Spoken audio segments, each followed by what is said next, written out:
Welcome in, everybody, to a brand new episode of All Things NBA from A to Z.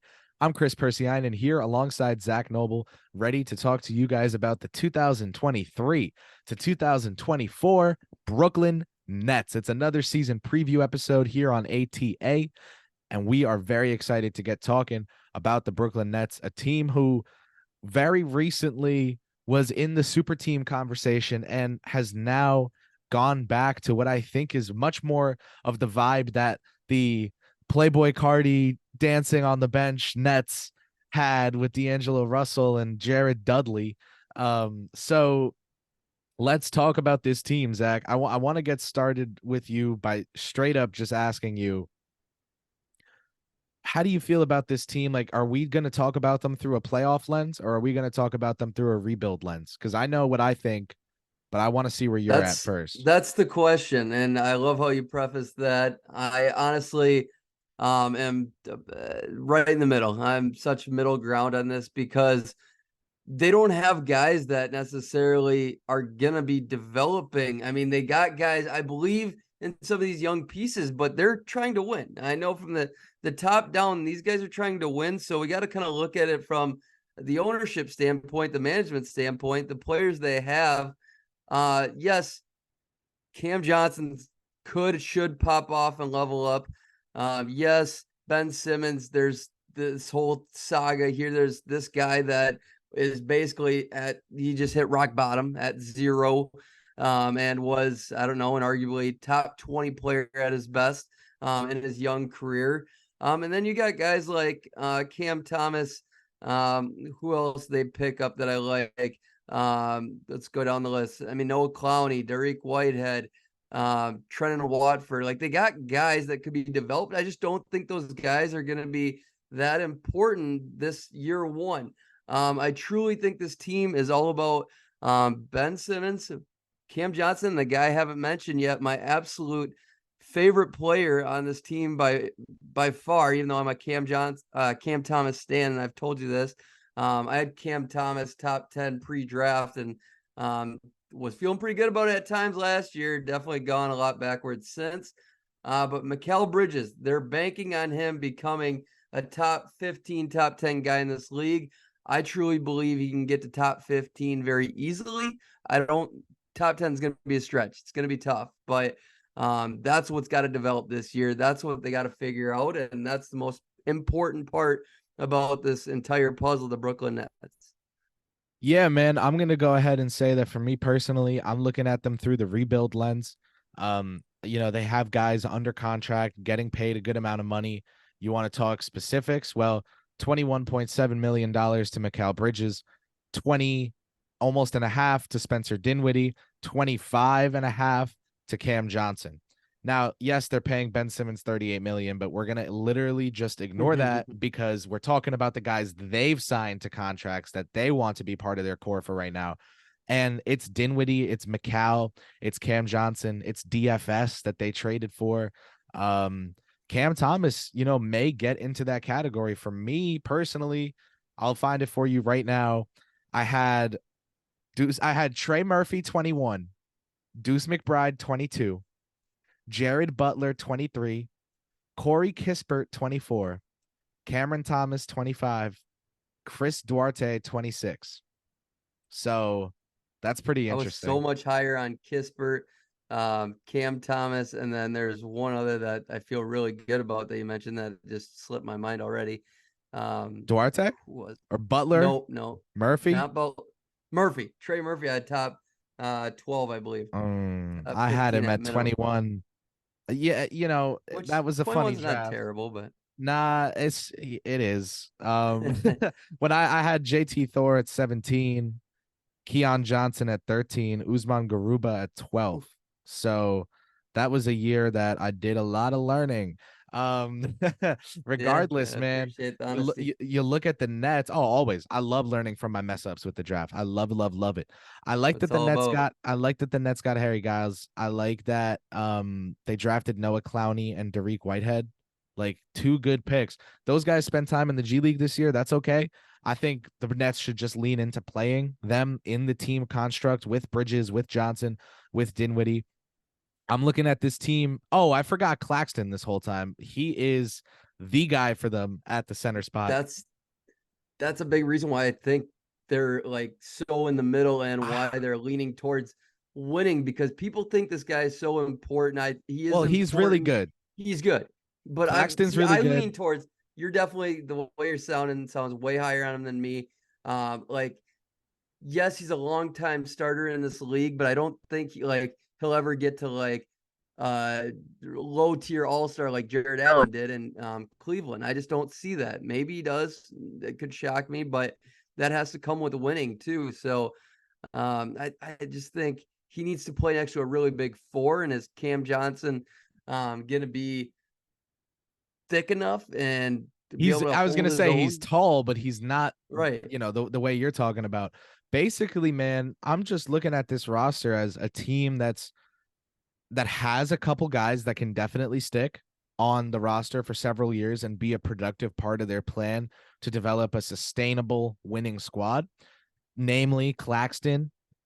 Bridges to me feels like someone who they can flip for a superstar down the line. I think they've gotten a lot of offers of draft picks. I personally reported last season that Memphis was the team that offered those 4 firsts for Mikal Bridges. Um, You and don't do that, right? huh? You don't do that, right? If you're who? Brooklyn? If you're Chris Persianen and you're Running the the Brooklyn Nets? Nets, yeah. Yeah, I think you do that, man. For Memphis picks, they're not going to be good for a while. So you're like, But neither is Brooklyn. So but the goal is to draft a guy as good as Mikal Bridges. I agree. I agree with that philosophy for a team that's Give either me 5 or 6 close, picks, a I'll do team it. that's close to winning or currently winning. I 100% agree. I 100% agree. He's But so young yet, the and he Nets are not. just got Is into the he? star Is he? role. He's 27 years old. So let's keep that a buck, Good man. check. Yeah, He good is. check. He's Good 27 check. years old. Everybody calls him very young. You know who else people call young? Cam Johnson, 27 years old. Ben Simmons, 27 years old. No, Ben Simmons isn't young. I knew that Spencer one, but like Dinwiddie, 30 years old. So listen, dude, you got Claxton. He's 24. And I think this team has an encouraging young core with Whitehead, Clowney, Claxton. And if you want to count Cam Thomas as part of that, you want to count Jalen Wilson and Trendon Watford. I think this is a fun little group. But here's the thing with fun little groups. They don't win basketball games, no. Zach. Fun little groups do not win. The Chicago Bulls have Zach LaVine, DeMar DeRozan, Nikola Vucevic, Alex Caruso. They have not won diddly squat, man. And this team is not better Most than people wouldn't them. say that core is that fun though. But they're better than I this kind of one. do, but They're better at basketball than this one. oh And yeah, listen, for man, when sure. that core was put together, everybody said that was going to be the number one most exciting team to watch in the NBA. They're going to be so fun. They're going to be the most fun. They're not going to be the best team, but they're going to be the most fun team. I've got the tweet bookmarked if you want to call me out on that, because I know exactly what I'm saying. I know exactly what narratives were being pushed, and I did not buy it. I faded them. I faded the DeRozan signing. I faded the Vucevic signing. I faded it all, and it all hit because it was never going to work on the court. The thing is that group of players is better than this group of players. And to me, fit matters, but where is the guy in this group of players that's creating consistent rim pressure?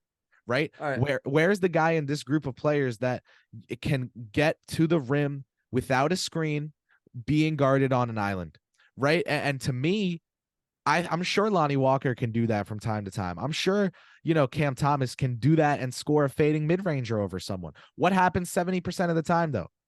So for me, it's really about where this team is at right now. I don't think they should be judged as a team that's gonna be like, oh, like a failure. Like, no, I don't think they're supposed to be good. I think this team is very happy making the play in, missing the playoffs, and cashing out with another, decently high draft pick. I really do think they got great value with Dariq Whitehead. This is not someone to laugh at.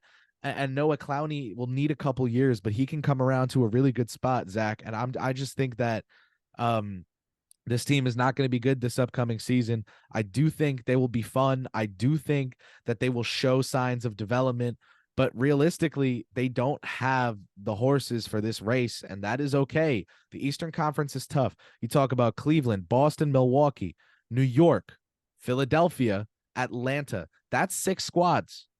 That is 6 All right, teams. So slow down a little bit. we're already into play-in, and the Nets aren't better than any of those teams. Like team is not making the playoffs without touching the play-in. It's not happening. They are not finishing top 6. And Or that's completely fine. I know. I don't like comparing them to that Bulls team either, because yes, although you might think they're 27, those Bulls guys were 30s to Well, no, I'm not 35 saying and the made team is ones the and same. I'm whatnot. just saying fun little groups of good, decent players don't actually win games. You need fit on the court. You need a star talent. You need real depth. You need guys who are stars Yeah. in their roles. Harry Giles, Ben Simmons, Dennis Smith Jr., they all have things that they're very good at. They are not stars in their roles. Maybe DSJ is getting there in a small role, and that's awesome for him. I'm glad to see that development. These guys are not stars in their roles. Mikal is a star in his role. Mikal is a star in his role, and I'd go as far as to say Cam Johnson can be that. Claxton can be that. This team is not going to be good. They're not going to finish top 7 in terms of their record. Okay, so let's start with this. What does a successful season look like for you with this team? Player Because development and playing your guys that you need to see what you have in them, minutes. Do not so prioritize who winning gets what? How games. many minutes? Whitehead, how many minutes? I, Clowney, how many I minutes? so if I'm them, I play Whitehead and Clowney like 14 to 18 minutes a game each. Maybe Whitehead like 18, Clowney like 12, if you want to stretch that. Yep, I think they might I like just that. play other guys and send those two to the G League for like the whole year. So that's what I'm Right. saying is I would not play your young guys to try and chase a playoff spot that we know you're not getting. A successful season to me is taking DFS and Mikal and Cam Johnson and Dinwiddie and saying, hey, you guys can all ball. Go create a real basketball environment for these young players, right? When the New York Knicks had Marcus Morris and Julius Randle and Elfrid Payton and Wayne Ellington and Taj Gibson and Bobby Portis come in, it was not because any of them were going to be a star in the Knicks' opinion. Now, did Julius Randle become that? Yes. Not the point. It was not because any of them were supposed to be a star player. It was because they wanted to insert good players into the rotation that could create a real foundational basketball context for their young players to grow up and develop in. If the Nets can do that with a better set of players, Mikal is better than anyone on the Knicks was that year, right? Cam Johnson, Dinwiddie, these guys are good, man. So if they can do that and create an environment for Cam Thomas where in a smaller role, he's contributing to winning, success. Lonnie Walker, these guys that they sign on these cheap little deals to fill spots, I'm not as concerned with. But let's see Claxton take a step up in terms of offensive responsibility, dip in efficiency, but get those reps. Use this season effectively. You're going to lose, so lose productively. That's how you have a successful season. Love that and agree with everything. And I do love that Knicks comparison. That's excellent. The thing that people always get wrong about this Nets team when they think this team can be a winner automatically this year is they think just because they made the playoffs last year, well, they struggled once they got rid of Katie and Kyrie. This group of guys rode the coattails of the wins and the 11 and placeholder 13. that they had them. They finished the Right. season 11 and 13. This is Which isn't terrible, which is actually pretty no, solid it's for not this bad. group of But guys. 11 this is a 500 ball club, and right. that's that in the East nowadays is the 7 or 8 seed. I tell the guys like Dinwiddie and Cam Thomas and the guys that have shown that they're productive basketball players and that the guys you're going to try to use to win basketball games, Dennis Smith Jr., it starts with defense if you want to stick around. I mean, we know you're upset, you're ceiling offensively outside of Cam Thomas, of course, but like Roy O'Neal, I mean, you guys got to defend your ass off if you want to stick around. Because that's obviously what's going to happen to win games. Offensively, it's about developing Cam Johnson, Mikal Bridges, even more, in my opinion. And then if you think you can get anything out of Ben Simmons and Cam Thomas, and I hope they go back to Cam Thomas because I truly do believe in him.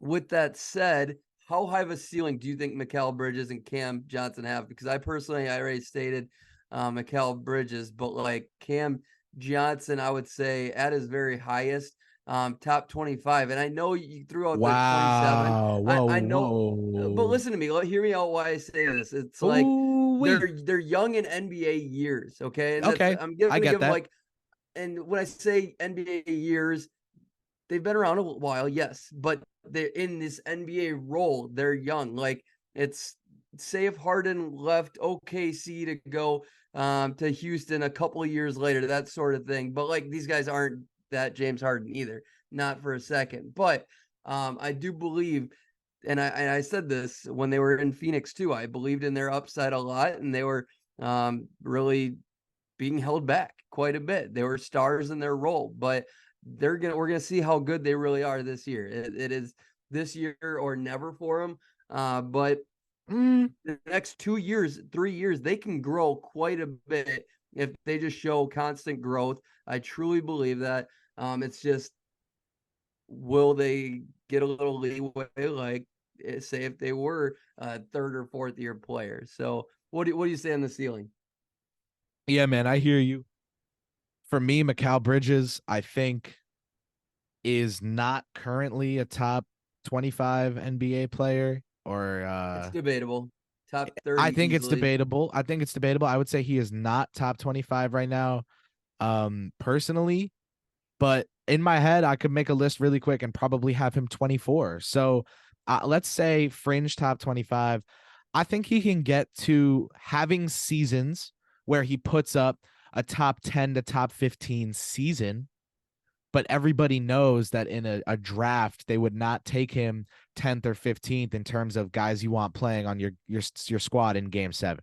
And the guy who I really think of when it comes to this is Chris Middleton, because Chris Middleton turned in a season a couple years back that I am of the belief was a top 10 to 12 season that year. That does not make him a top 10 to 12 player. But for me, Mikal Bridges can have those kind of years. I also think he'll have years where he's top 30 or top 20, top 25. Real Go ahead. real quick, I did my player rankings on NBA Twitter and the polls at the end of the season, like I always do, and Mikal came in at number 34. Yeah. So I would say I think he can be top 20, top 25.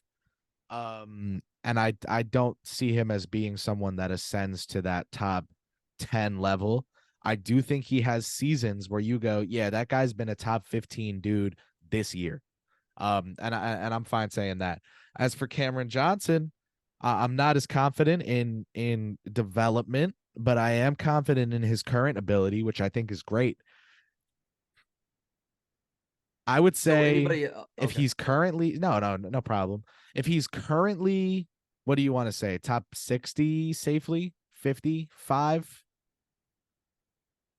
Ooh, I would say yes to you could be there to like 80-ish. Okay. So Where so did he around fall in? around so let's go with 60 to 65. I would say he can be top 45 to 50, but really at the fringe of that. Really, like in the light of a couple years ago, a Jeremy Grant or Julius Randle, who you say, hey, this is a 4 that I think could be a third option on a team that's pretty good, or a fourth option on a championship winning team. But this is someone who plays a role as a starter, who is not a star out there. So yeah, that's where I'm at with that. I don't see either of these two as being a star, or a real like household name, and that is so okay. This team is not in a position with in terms of their investment or mortgaging of future draft capital where they need that to pan out like that. They just simply don't. Um, This is blowing my mind. He didn't even make the top 100. Top one. He would definitely hmm. would have been in mine. Like I Yeah, have him you want to say 100% you want to over say he's Markel top. Fultz at 93. Nick Claxton came in at 90. Like That's that. I think I would have Claxton higher than that. eh, probably. I mean, So yeah. Anyway, listen, man. Those two guys are good. They are not going to like carry this team to a playoff spot as a duo, and that is okay. I think it's better off for the Nets long term to be in a position where, um, they can get another high value draft pick this season, get another shot at the dartboard, um, and just keep building sustainably, as opposed to what they did, which was hitch themselves entirely to a pairing of superstars that have not made it out of the second round since 2019. as a number one, as an or at all. Yeah, at all. Okay, yeah, wow. No, So that's who's your starting lineup? my starting lineup for this team. I mean, you have to have Bridges and Johnson at the 3 and 4 and Claxton at the 5. I Yeah, think those are that's certified. that's super super stuck in place. Ben Simmons has to start at the beginning of the year. Really? What? I mean, who's the point Okay. guard then? Okay, fine. Well, Spencer Dinwiddie, nominally. Okay, but I don't really like him running the point Dinwiddie, ever. But you go he can. Dinwiddie, Bridges, Simmons, Johnson, and Claxton, and you really quickly bench a Simmons for a Lonnie Walker. Actually, DFS maybe. I would go Dinwiddie. Hold on, That last spot's tough. I have to dial in right now. I would go Dinwiddie, Mikal. Oh, that's not enough creators. This is terrible. Okay, this is why they're not going to be good. All right, Jalen Wilson. There it is. My boy's Dinwiddie. starting right off the D- back. D- Versatile point guard. you and your Kansas. Dinwiddie, DFS, Mikal, Johnson, Claxton, and you bring Simmons off the bench with Royce O'Neal, with Dennis Smith Jr., with Cam Thomas. You start DFS, you bring Lonnie Walker off the bench. There it is. Okay. Then when eventually midway through the season, you trade a Finney Smith to a contender for like a protected first round pick, or just like a pick that's going to be at the end of the first round, you put Cam Thomas into the rotation. And if I'm Brooklyn, I also try to move Royce O'Neal and put Dariq Whitehead in the rotation. So that's where I'm at. Sorry to our listeners and viewers for that, because I confused myself. But nah, that's what you do. You try to sell pieces by the middle of the season, so you can play young guys like Thomas and Whitehead, because where you're at as a team is not going to justify not playing your best young talent. Fair. Fair. So what do you think this team overall like strengths are? Because like it's so I wish I could split it up of where they were last year, the second half of the year after the trades of Katie and Kyrie and versus before. But like overall for the year, the like only areas they were great at was field goal percentage, 3-point attempts, 3-pointers made, 3-point percentage. So good shooting team overall. Free throw percentage was high as well. So and then blocks and assists. So it was a decent passing team. Uh, which I think those things were pretty consistent throughout the whole year. It's the defense that I want to say got better after those trades. That's my pick, that the defense got better. I wish I had those exact numbers. Um, but honestly, I just don't think there's enough like offensive upside here. I think it's a pretty well-rounded team. I think like fit-wise, I think it's pretty solid. I just don't think offensive creation, offensive playmaking, like individuals, because I think there are a lot of smart, intelligent players here and like above average passers, but like there's no excellent playmakers besides maybe Ben Simmons. It's like, is he though going to be great Ben Simmons, or is he going to be the really shitty one we saw for 42 This games this last year? this team, it's the floor, man. The floor is low. The floor is low. I think there can be a lot of possessions where they struggle to get a bucket, where Dinwiddie has to throw something up. And that's not necessarily Dinwiddie's fault. So what do you, outside of what I said, what do you think this team's missing? Besides a lot of It's talent, I'm no, it's talking what you like skill said. wise. Creation, Yeah. connectors, creation and connectors. And honestly, hope, down the road, Bridges is a connector for real Yes. superstars on a contender. But on this team, he's the superstar of the team context. So this team is missing connectors and this team is missing creation.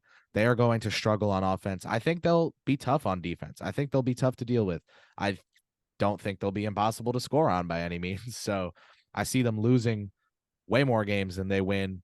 Um, you wanna pivot, you want to squeeze over to how many games that is, because I think there's an interesting convo there. What's the over on 37.5, you said? 37.5 is what I said, indeed, because that's a high number to me. but that's what it Yeah, is on. I'm gonna smash the under for sure. Yep. I I like would 31 wins. I think that's very good. I like that number a lot. I'm gonna go a little higher. Because that's a lot of losses, and I think this team plays really hard, and I think they're gonna continue to play hard all year, and that can get you a decent amount of wins, especially early in the year. Like, it wouldn't shock me if this team started really hot. It wouldn't at all. And people are like, oh, these guys, it might be onto something like 7-2 start the year, 5-3 type of thing. And the Nets, kind of like the Magic have for many years, just shocking a lot of people. Or the Chicago Bulls when they got Lonzo, and everybody thought, oh, they got everything, they got the real deal. And I thought that was even fool's gold. But you can't judge this team until 20, 30 games in. Just like I say any team in the NBA. I always say that, even though the really good teams, if they start hot, they're going to be amazing all year. It's just as simple as that. It's just the really good teams that start shitty, I don't judge those teams till 30, 40, 50 games, because it's a long season. It's a pacing game, and that draws me to landing on 30. I'll go 34 wins. Was that all just 34 wins. was that all just filibuster? Is that what that was? Did you just do that to me? I went on a spin move. That was a loop, the noble loop. I love it. All right. We both agree on the under. We both agree that this team has some promising pieces, but that they will not be good enough this season to make a dent in the playoff standings. Is that correct? There's a 20% chance they get to like 37, 39 wins. And Make the play in as the sneak 10 in to seed? play in it. Yeah, in a really shitty, 10 seed Oh, type I of think thing. I think they So could be the 10 seed. That's totally fair. yeah, I don't think they're absolute. Their highest upside is maybe the 9. I don't think they could get to the 8. I don't. I Too many just good teams. Yeah, and I feel like the growth of other teams is going to be so much more than these guys, because think about like Mikal Bridges' line last year. Okay, when he was on the Nets, he was 26. I got it right here. He's 26 points per game. This is over 27 game stretch. 48% from the field, 38 from 3, 89 from the free throw line. That's incredible. And then he had 4.5 rebounds, 2.7 assists. But that 26 points is the key here, because they need a bucket getter and a creator, and he's going to be the headliner In the here. worst way, man. They do. Um, where do you think that stat line goes? So this would lead me to, who's your most improved player pick? I would say his stat line's very close to that, honestly. Maybe he's a little more efficient. Maybe his assists go up a little bit. Maybe his rebounds go up a little bit. That's what I could see, but I don't see him getting too much above 26. I Maybe was going to 27, say 28. points per game are going down. He could go down. I wouldn't be And that's shocked if he got okay. to like And that's okay. 23. Yeah, that's okay. 23, 20, no, 24, that's fine, right? For me, I just think points per game are going down. Rebounding, you want to look at the numbers from after the trade, and they show you that he's not some, not caring rebounder out there, but he isn't someone who's going to vacuum them up, especially with the high offensive usage rate. So I'll say it stays around the same because of what his role was in Phoenix, but also then the fact that he played a lot of the season in Brooklyn. Maybe dips a little. Assists are what I'm looking at, man. I really do think that those will go up a little bit for him, just a hair, because maybe more than a hair. I'll say a tad, Like because 5-ish. you That's a four decent number. nine, 4'8". I think the USA team's really going to help with that. I just think he's going to be like, all right, teams know I'm the scorer for this team. I got to create easy buckets for others. Whether that results in 4.4 assists because guys don't make their shots, that's fine. Okay. But I would go a tad higher on assists just because of the amount he's going to have the ball in his hands, even though his teammates are worse than in Phoenix. Yeah, I think this team will be fun. I don't know if I would describe them as feisty. I think there are a lot of teams we go into the year saying are going to be feisty, and they just aren't. They end up just laying down once it gets halfway through the season because they can't hang. I think this team is headed in that direction, and I think they'll finish out the season playing a lot of their young guys. That's a good season developmentally in a rebuild. That's a good season. So best of luck to the Brooklyn Nets this year with that, because I am looking for them to retool, to use these draft picks they got back after, they recovered the draft picks they sent out for Harden and Durant and all those guys by trading them all. So we'll see how it goes for them. I hope it goes well, and I do hope that they get to a point where they're competitive in the East in a sustainable way, because something about a Knicks Nets real rivalry and not a, hey, Would be we're going to nice. say these guys have a rivalry because they play near each other, I think would be really fun and really great for New York City. So that's what I'm rooting for. But I got to go under on the Nets. I'm going to fade just about everything about them this year. Unders for games, team total unders. The other team spread. Like, I don't think they're going to be feisty. I think they're just going to be not great. And that is Ooh, okay. you don't think they're gonna play hard and be gritty? I think everyone in the NBA plays hard to an extent. I think guys I who don't. really, I really don't want it severely disagree. defensively are then called good. I don't think everyone in the NBA is good. And I just think that, yeah, every team in the NBA has nights where they play hard. Every team in the NBA has nights where they give up. This is going to be a team that is going to play hard and end up giving up, because the playing hard isn't going to win them games. Right. Like, Right. you can't just, I think of that meme of like Dwayne the Rock Johnson holding out his hand, and it's like, Rudy Gobert using his like field goal percentage to win a game or something, like some stat that's like isn't actually real. Am I already taking Um strays? and I feel like the Nets, it's like the Nets using their feistiness and good vibes to win basketball games. And it's just like a guy standing there with his hand. I can't buy into this team because I don't think they'll be good. All right, who's your most improved player? I'm going Cam Johnson, getting close to 20 points per game ish. I think it's going to be a basic stats, pretty solid jump for him all around. He's going to get 36 minutes a game. He's going to be hammered the ball. He's just going to be drilled. Cam Johnson time, baby. What's that? But I think that the most improved player on the Brooklyn Nets this season, I'm stuck between two guards, man. And I think that gives it away from the jump.